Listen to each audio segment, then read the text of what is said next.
cidade de beleza quase incomparável. Desde suas majestosas belezas naturais de tirar o fôlego, até suas imponentes construções humanas que durante a noite é como olhar para o céu estrelado, onde seus arranha-céus e as ruas vivas e iluminadas geram um jogo de cores vibrantes.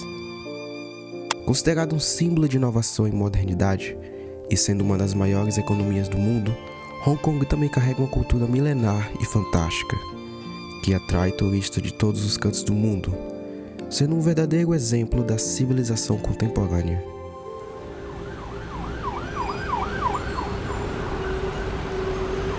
Mas, por detrás desse cenário de esplendor, há um lado sombrio, uma face marcada por crimes inquietantes e histórias que chocam tanto o país quanto o mundo.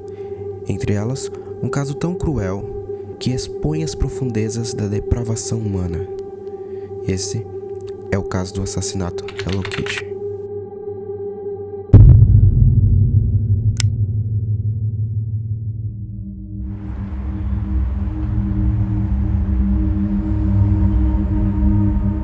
O ano era 1999, quando a garota de 14 anos se dirigiu a uma delegacia de Hong Kong, alegando às autoridades que, durante as últimas semanas, estava sendo assombrada pelo espírito de uma mulher, tendo pesadelos e escutando vozes e choros frequentemente. A princípio, os policiais não acreditaram nas alegações da menina, dizendo que eram apenas fantasias frutos da imaginação juvenil. Porém, eles se mostraram bem mais interessados no assunto quando a garota revelou que, na verdade, o espírito era de uma mulher que ela mesma havia ajudado a assassinar. Intrigados, os policiais então seguiram a menina até um apartamento, localizado ao sul de Kowloon.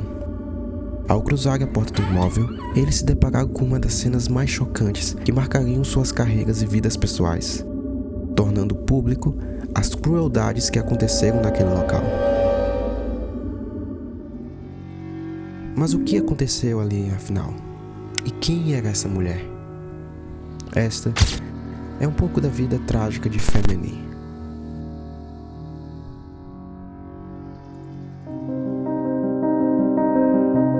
Fei Me nasceu em 1976 em Shenzhen, porém foi infelizmente abandonada pelos pais logo cedo.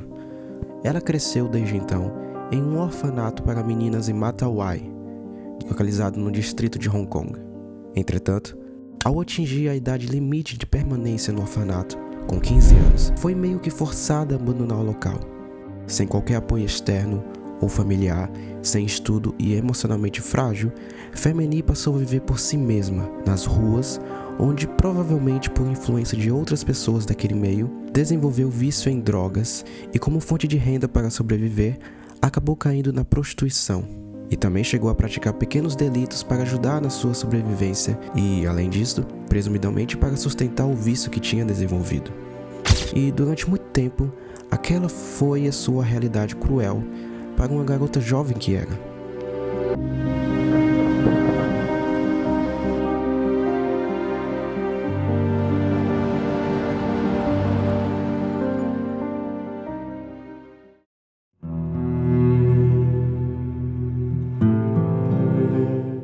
Com 21 anos, em 1996, já havia começado a trabalhar como anfitriã em bares e clubes. Nesse período, Fei Me até passou a tentar largar o problema com drogas que tinha. E também foi em um desses locais onde conheceu um homem que se tornaria o seu marido, que infelizmente também era dependente químico, o que de certa forma dificultou a luta de Fei contra este vício. Fei Me teve seu primeiro e único filho com este mesmo homem em 1998. O filho era uma perspectiva de vida para ela. Contudo, o relacionamento era descrito pelos vizinhos como bastante abusivo, presumidamente por conta da dependência química que ambos tinham. E diziam escutar constantemente barulhos, discussões e brigas, e muitas das vezes não conseguiam dormir com os sons vindo do apartamento deles. Ou seja, Fei Me provavelmente também chegou a sofrer violência doméstica, o que fez com que Fei, eventualmente, largasse o marido e passasse a morar sozinha com o filho.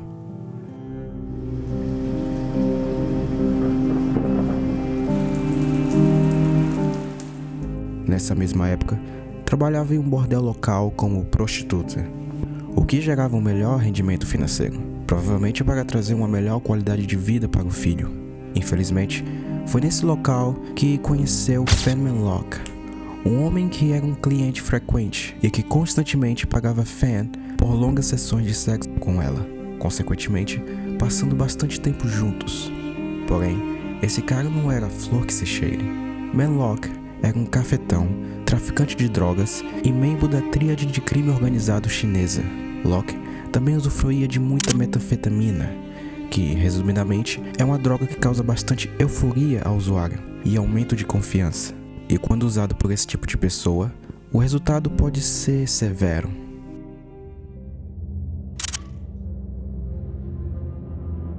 Infelizmente, Fan Man-yi não teve noção do perigo que estava se colocando quando decidiu roubar cerca de $4.000 de Hong Kong da carteira de Chairman Locke, o que era cerca de $500 americanos na época. Um ato que traria consequências futuras horríveis. Não se sabe ao certo o motivo pelo qual fez Fan Man-yi ter tido essa atitude. Talvez para pagar dívidas que tinha por conta do vício em drogas, ou ela simplesmente viu ali uma oportunidade perante a necessidade financeira que passava. De qualquer forma, quando Chairman Locke se deu conta da falta de todo aquele dinheiro, não demorou muito para ele decifrar quem havia feito aquilo, visto que provavelmente ela foi a última pessoa que esteve com ele. Quando Menlock a encontrou, Fan já não tinha mais o dinheiro que havia roubado. Consequentemente, ele ameaçou ela a retornar os 4.000 com um acréscimo de 10.000 de juros, o que era um absurdo. Eventualmente, ela conseguiu retornar os primeiros $4.000, mas em relação a esses juros que ele submeteu a ela, Fan, obviamente, não tinha a menor condição de conseguir todo esse dinheiro. Menlock não gostou nada da situação, e com receio de que nunca mais a encontrasse, ele chamou 2 de seus colegas de crime, Leong Wai Long, de 21 anos, e Yong Shin Cho, de 26 anos, para sequestrá-la.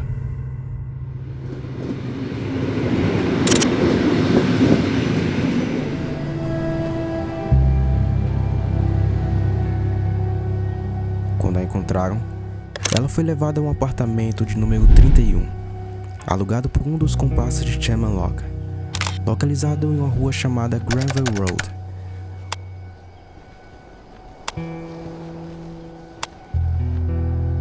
A ideia era literalmente manter Fan presa ali e forçá-la a ter relações com homens que eles levariam ao apartamento, e o dinheiro colhido serviria para pagar essa dívida. Uma vez que Menlock, como já mencionei, também atuava como cafetão, que, para quem não sabe, é uma pessoa que gerencia o trabalho de prostituição de várias mulheres, explica ele ter tido essa atitude perante Fan. Para falar a verdade, ele fez isso por pura maldade e para simplesmente lucrar em cima do corpo dela, pois ele tinha bastante dinheiro, visto que trabalhava com tráfico e coisas do tipo. Porém, ele via em Fan apenas mais uma oportunidade de exploração. Além disso, os mesmos costumavam ainda agredi-la violentamente, visto que eles usavam drogas muito pesadas, principalmente metanfetamina, o que alterava ainda mais o comportamento deles, tornando-os mais agressivos constantemente.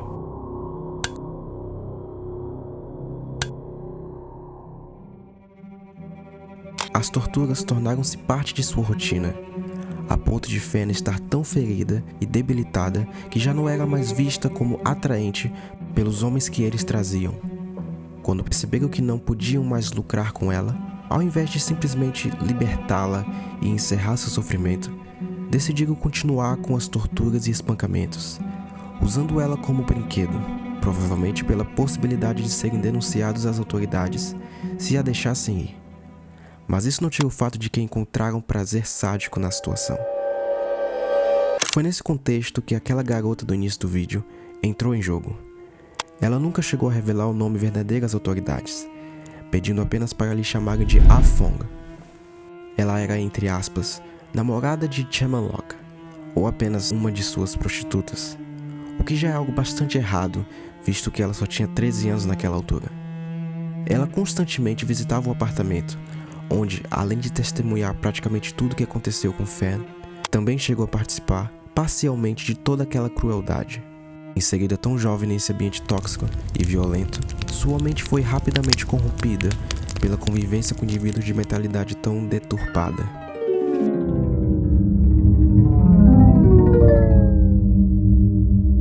Durante quase um mês, Fan foi cruelmente torturada nas mãos desses homens. Fan chegou a ter seus pés e parte do seu corpo queimados com plástico derretidos e cera de vela, provavelmente para que a impedissem de conseguir fugir, ou simplesmente a queimavam com isqueiros e objetos quentes, agredida violentamente com barras de ferro e outros materiais. Em certas ocasiões, era pendurada no teto com fios elétricos e usada como um saco de pancadas. Como se isso não fosse suficiente, eles ainda mandavam ela sorrir e dizer que estava feliz.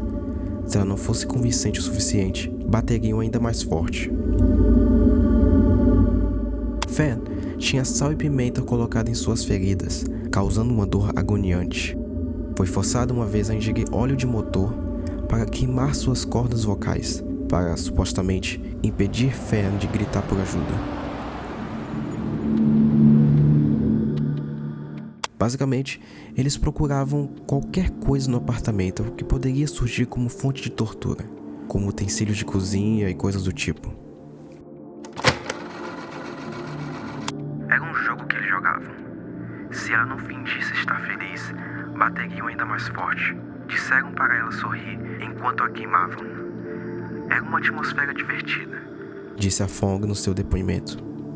Ao sair do apartamento, eles costumavam deixar Fan amarrada no banheiro para garantir que ela não tivesse chance de escapar. Em uma ocasião, a Fong viu um deles dar cerca de 50 chutes na cabeça de Fan, e ela mesma se aproximou e começou a agredi-la também. Inclusive, a Fong chegou a dizer que sentiu como se tudo aquilo fosse por diversão. Fan, além disso, era mal alimentada, fazendo com que chegasse a ficar inconsciente muitas vezes. Não apenas pela falta de comida, mas por conta das agressões constantes também. Nesses momentos, os homens simplesmente deixavam o corpo dela ali e iam jogar videogame como se estivessem um fim de semana com os amigos. Tudo isso na sala ao lado. Ela também, em certos momentos, foi forçada a ingerir fezes e urina. Ela estava bastante quebrada e brincar com ela já não era mais divertido. Mas continuamos mesmo assim. Não havia mais nada para fazer.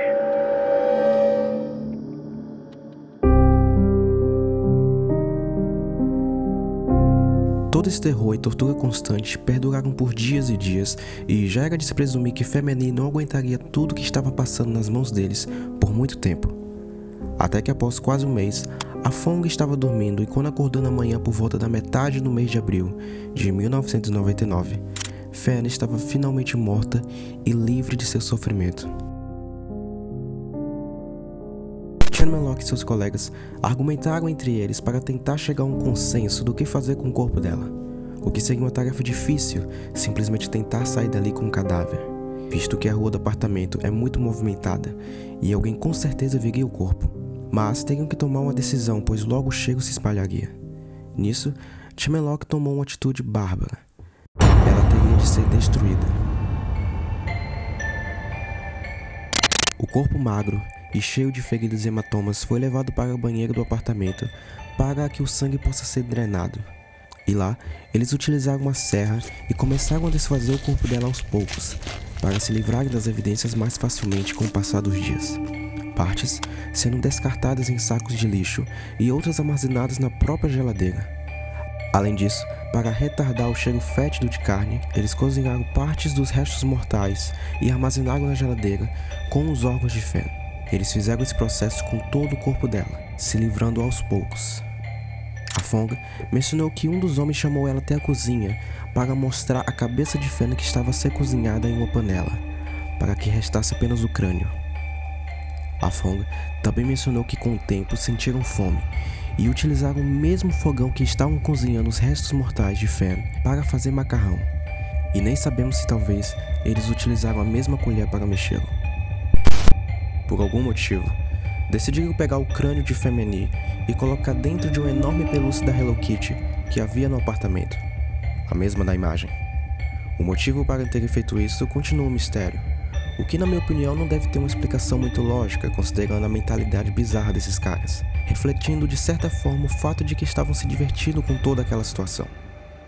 Inclusive, é daí que a mídia batizou esse caso como Hello Kitty.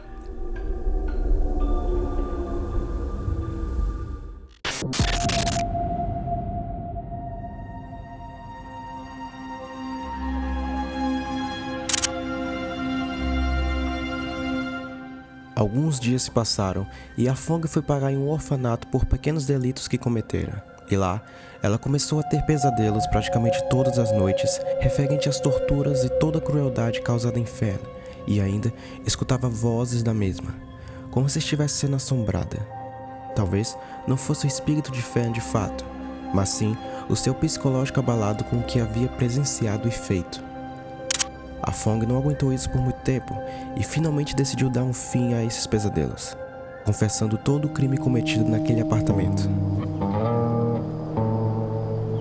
Acredito que se não fosse pela testemunha de A Fong, o grupo provavelmente teria se safado sem evidência desse crime bárbaro, se o plano de se livrar do corpo de Femini desse certo. Embora que antes do crime ser revelado por A Fong, vizinhos, dias antes já haviam reportado à polícia sobre o mau cheiro vindo do apartamento. Contudo, quando os policiais foram investigar e viram a bagunça e o estado caótico em que o apartamento se encontrava, deduziram que aquele era o motivo do mau cheiro e nem se deram o trabalho de investigar mais a fundo. Ela testemunhou contra o grupo, e embora ela alegou que havia participado parcialmente com as torturas, ela não chegou a ser condenada, provavelmente pela sua idade, pois só tinha 14 anos, sendo de certa forma uma vítima, visto que namorava Chairman Locke, um homem de 34 anos. Ela contou em detalhes ao levar os policiais ao apartamento, e embora o grupo não se encontrava no local, não demorou muito para serem encontrados. Na geladeira, ainda havia os restos mortais de Fan e o crânio dentro da Hello Kitty. Chairman Locke, Leong Wai-long e Leong Chin-chou foram presos e durante o julgamento, que durou 6 semanas, eles afirmavam que ela morreu da noite para o dia por conta de uma overdose de metanfetamina, que era administrada pela própria Fan, segundo eles. Uma vez que o corpo estava completamente mutilado, os médicos legistas não puderam afirmar se ela morreu de fato por conta de uma overdose ou não. Consequentemente, embora era inquestionável que as torturas submetidas a Fan causaram a sua morte, o júri não pôde afirmar que a intenção desses criminosos era de fato matar Fan no final de tudo. Dado isso, foram condenados apenas por homicídio culposo, quando não há intenção de matar, e não de assassinato. O que fez com que, embora eles fossem concedidos à prisão perpétua, no fim das contas, teriam o direito à liberdade condicional dentro de 20 anos. O que, na minha opinião, foi meio injusto, visto o terror que eles fizeram o Femini passar por um mês. Além disso, ao serem submetidos a exames psíquicos, o diagnóstico concluiu que eles se apresentavam sem remorso perante tudo o que cometeram. O juiz Peter Nguyen, responsável por condenar o trio à prisão perpétua, disse no final do caso: "Nunca em Hong Kong, o tribunal ouviu falar em um caso com tamanha crueldade, depravação, frieza, brutalidade e violência. Nem mesmo o animal seria maltratado da mesma forma." Dado que o julgamento ocorreu no ano 2000 e eles teriam direito à liberdade condicional dentro de 20 anos, isso cairia no ano 2020. Mas não pude encontrar nenhuma informação a respeito se de fato eles foram soltos com liberdade condicional ou não. Mas supostamente Chairman Locke e Leong Wai-long ainda cumprem penas de prisão perpétua na prisão de Stanley. Mas Leong Chin-chou, por outro lado, conseguiu encurtar significativamente sua pena, sendo libertado em 2014. No entanto, foi novamente condenado à prisão em agosto de 2022, há 3 anos atrás, por abusar sexualmente de uma menina de 10 anos. O prédio onde tudo ocorreu foi demolido em 2012, pois ninguém queria morar no apartamento, nem mesmo no edifício onde o crime tão terrível ocorreu. E em 2016 foi construído um outro edifício comercial. A respeito do filho de Femini, não pude encontrar nenhuma informação, mas provavelmente passou a ser criado por conhecidos de Fan. Um filho que teve sua mãe tirada de si tão cedo, por causa desses inquilinos.